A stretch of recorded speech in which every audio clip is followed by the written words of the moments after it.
75 million jobs have vanished in 2025 alone. Not over a decade, not gradually through economic cycles, but in a single year.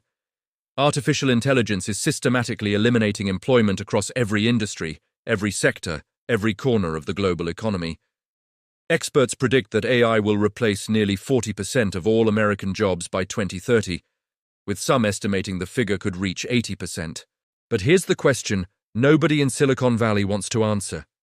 If millions of people lose their jobs and have no income, who exactly is going to buy all the products and services that these AI-powered companies produce? If nobody has money, the entire consumer economy collapses. This isn't just about job loss, this is about the potential unraveling of capitalism itself and why the most radical economic idea in centuries, universal basic income, might be the only thing standing between us and complete economic collapse. The concept of universal basic income sounds like science fiction or socialist fantasy to many people, but the idea is actually far older than most realize. Discussions about guaranteeing every citizen a minimum level of income date back at least to the 16th century, when early economic thinkers began proposing mechanisms to ensure basic subsistence for all members of society. It's an idea with amazing staying power, discussed for centuries from the founding fathers of the United States to today's Silicon Valley tech billionaires. Throughout the 20th century, the concept took shape through academic debates and pilot experiments in countries such as the United States and Canada, though none achieved widespread permanent implementation. The current labor disruption caused by artificial intelligence can be compared in some ways to the changes observed during the Industrial Revolution, but with one critical and terrifying difference. During the Industrial Revolution, the introduction of textile machinery and mechanized production systems generated similar fears about massive job losses. Workers destroyed machinery in protests, predicting economic catastrophe and mass unemployment. At that time, some jobs did disappear, particularly in traditional crafts and manual production. But society eventually adapted through industrialization and the expansion of complementary sectors. New industries emerged. New types of work were created. The economy grew to absorb displaced workers, though this transition took decades and caused immense human suffering along the way. However, this outcome is far less likely to occur with artificial intelligence, and the reason why should terrify everyone. The key difference in the AI era is that automation affects not only manual labor, but also intellectual and cognitive functions that were previously considered completely safe from technological replacement. Factory workers could be replaced by machines, but lawyers, accountants, analysts, researchers, and creative professionals were supposed to be protected by the complexity of their cognitive work. That assumption has been completely shattered. AI could eliminate half of all entry-level white-collar jobs in just the next few years, positions that required college degrees, advanced training, and years of specialized education. Data from the McKinsey Global Institute indicate that up to 45% of jobs in the United States could be affected by AI over the next 2 decades. This includes tasks in administration, transportation, professional services, healthcare, and education. International organizations estimate that nearly 60% of current occupations include automatable tasks, posing massive challenges for workforce stability and economic sustainability. The scale and speed of this phenomenon vastly exceed the changes observed during the Industrial Revolution, because they coincide with extreme wealth concentration and market globalization that create fundamentally different economic dynamics.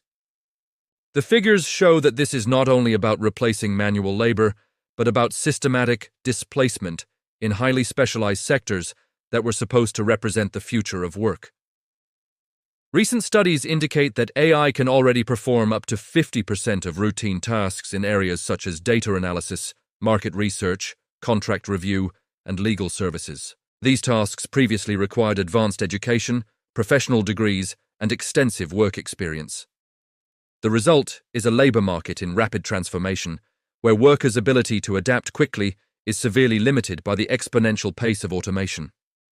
By the time someone retrains for a new career, that career itself might be automated. Young people without work experience are particularly vulnerable in this environment. Many of their first jobs are entry-level positions involving repetitive or administrative tasks, precisely those most susceptible to automation. Customer service representatives, data entry clerks, junior analysts, paralegal assistants. These are the traditional entry points into professional careers, and they're disappearing at an unprecedented rate. The lack of professional experience and networking opportunities severely limits young people's ability to access specialized or highly skilled roles that might be protected from automation for a few more years. Half of all entry-level white-collar jobs could be wiped out by artificial intelligence within 5 years. This dramatically increases the likelihood of prolonged unemployment or chronic underemployment for an entire generation. Traditional training programs and professional internships have already declined in some sectors due to automation, as companies realize they simply don't need as many junior employees anymore. This reduces access to the practical experience necessary to enter the labor market and creates a vicious cycle. Without entry-level positions, young people can't gain experience. Without experience, they can't access higher-level positions. The professional development ladder is being systematically dismantled, rung by rung. The Bureau of Labor Statistics indicate that youth unemployment among those aged 16 to 24 averages around 9% compared with 4% for the general population, and automation is widening this gap rapidly. If specific support policies are not implemented soon, we could see youth unemployment rates spike to levels not seen since the Great Depression. Given this situation, experts and economists across the political spectrum have argued that traditional social protection mechanisms, such as unemployment insurance or job retraining programs, may not be sufficient to handle displacement on this scale. This reinforces the urgent need to consider radical policies, such as universal basic income, as a structural mechanism to ensure economic stability and prevent social collapse. The idea moved from academic theory to mainstream political debate when Andrew Yang, a relatively unknown entrepreneur, made universal basic income the centerpiece of his 2020 presidential campaign. Yang proposed the freedom dividend, a guaranteed basic income of $1,000 per month for all United States adults over the age of 18, regardless of employment status, income level, or any other qualification. The proposal aimed to mitigate the effects of labor displacement caused by automation and artificial intelligence, ensuring a minimum income floor and stabilizing household consumption even as traditional employment disappeared. Studies associated with Yang's campaign, citing projections from the Roosevelt Institute, indicated that such a universal basic income could generate up to 2 million new jobs by stimulating consumer demand. Additionally, it could increase gross domestic product by up to 13%, equivalent to $2.5 trillion in additional economic activity. The economic logic is straightforward. If people have money to spend, they spend it on goods and services, which creates demand, which requires workers to meet that demand. Universal basic income becomes a demand-side economic stimulus that could partially offset the employment losses from automation. The proposed funding for Yang's freedom dividend relied primarily on the implementation of a 10% value-added tax, a consumption tax applied at every stage of production and distribution. This tax would generate up to $800 billion annually, capturing some of the value created by automated systems and tech companies. However, significant debate exists regarding the feasibility of this funding mechanism. Critics warned that a consumption-based tax, like a value-added tax, could end up hurting the lower and middle classes harder than the rich, as lower-income people spend a higher percentage of their income on consumption, while wealthy individuals save and invest larger portions of their wealth. This funding would be complemented by the consolidation of existing welfare programs, though Yang emphasized his UBI would not replace but rather supplement existing benefits like Social Security and disability payments. The discussion surrounding the financing of universal basic income reflects the enormous magnitude of the challenge.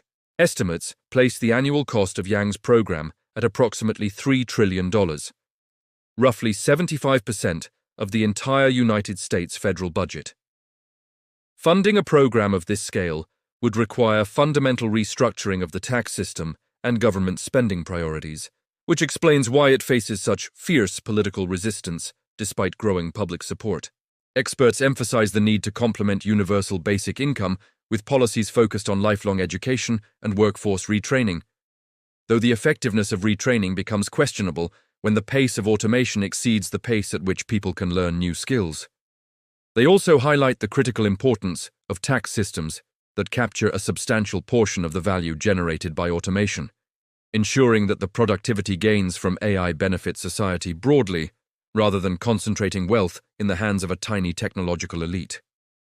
At the international level, AI adoption is expected to displace 92 million jobs globally by 2030.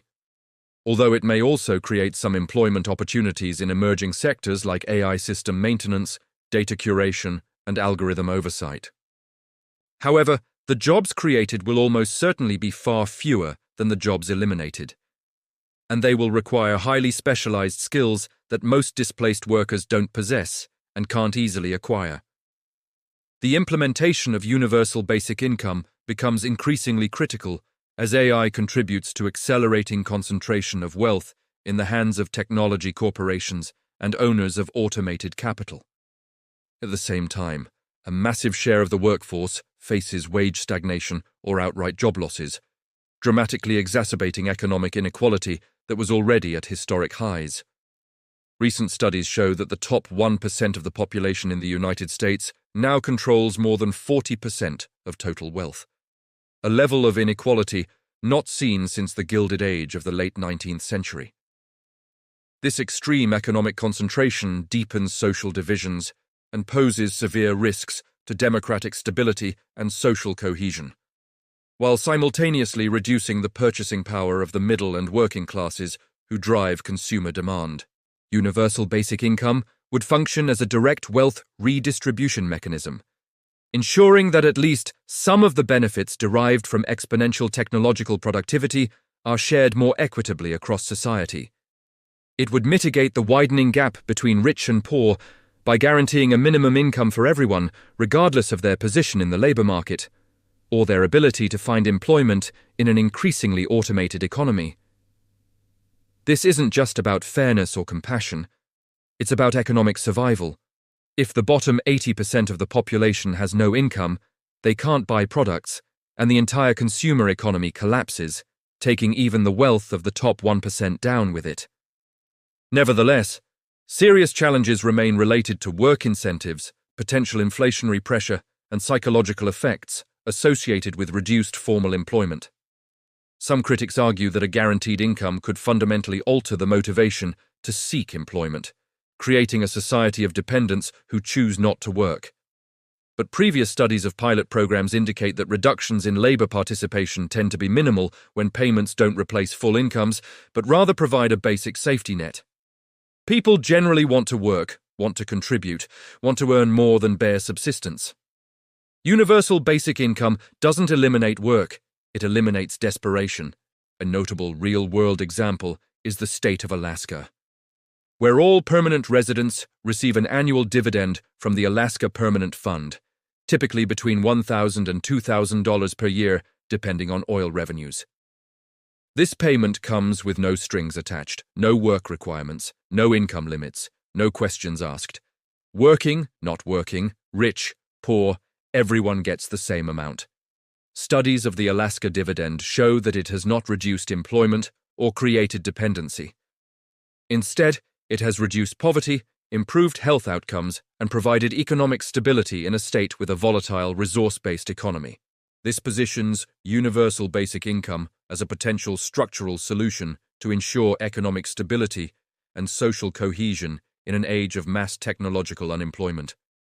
Andrew Yang's proposal during the 2020 presidential campaign demonstrated how universal basic income could function as a practical mechanism to mitigate the effects of labor displacement rather than just a theoretical policy exercise. In the artificial intelligence era, universal basic income is not merely a progressive ideal or utopian fantasy. It's a pragmatic response to structural changes in the labor market that threaten to undermine the entire foundation of the consumer economy. The fundamental question isn't whether we can afford universal basic income. The question is whether we can afford not to implement it. If artificial intelligence eliminates 40 to 80% of jobs over the next 2 decades, as many experts predict, we face a civilization-threatening crisis. Tens of millions of unemployed people with no income cannot participate in the economy as consumers. They cannot buy the products manufactured by automated factories or the services provided by AI systems. Without consumer demand, businesses fail. Without businesses, even more jobs disappear. The economy enters a death spiral of declining demand, declining production, declining employment, and declining demand again. Universal basic income breaks this death spiral by maintaining consumer purchasing power even when traditional employment collapses. It ensures that people can still buy food, pay rent, purchase goods and services, and participate in the economy even if they can't find work in an AI-dominated labor market. This isn't charity. It's economic necessity. It's the difference between a functioning economy and complete systemic collapse. The debate over universal basic income will intensify dramatically over the next few years as job losses from AI automation accelerate and become impossible to ignore. The question is no longer if we need universal basic income, but when we implement it and how we fund it. Every month we delay, millions more people fall into unemployment and economic desperation. Every year we wait, wealth concentration increases and social cohesion deteriorates further. The window for orderly transition is closing rapidly. We can implement universal basic income proactively as a planned response to technological change, or we can wait until crisis forces us to act reactively amid social chaos and economic collapse. The choice is ours, but the clock is ticking, and artificial intelligence isn't waiting for us to make up our minds.